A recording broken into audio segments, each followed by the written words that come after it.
If you haven't already had a coronavirus vaccine, it's likely you'll be offered one at some point. For many people, this can't come soon enough, but others may feel wary about having a new vaccine in case it makes them feel unwell. First, let's look at how some of them work to see why they can't give you COVID. mRNA vaccines use a tiny piece of the virus's genetic code, called messenger RNA.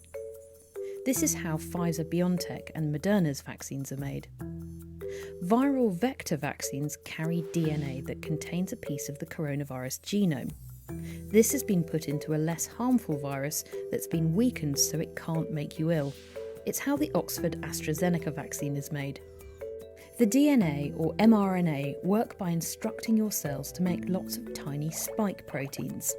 These are usually found on the surface of coronavirus, but they're harmless on their own, which is why you can't catch COVID from these vaccines.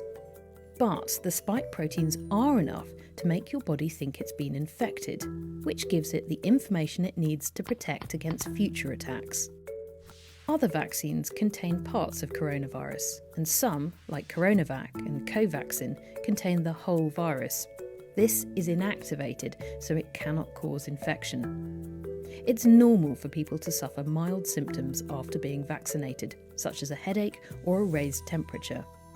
This is not the disease itself, but the body responding well to the vaccine. It shows you're having an immune response. Millions of people have already had a vaccine, and very few have reported severe side effects, like an allergic reaction. But, as with most medicines, there is always a risk. Because of this, there are groups of people who may be advised against vaccination in case it makes them unwell.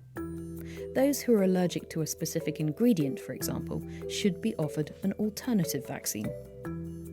Advice varies between countries and should be available on your government website or through your doctor.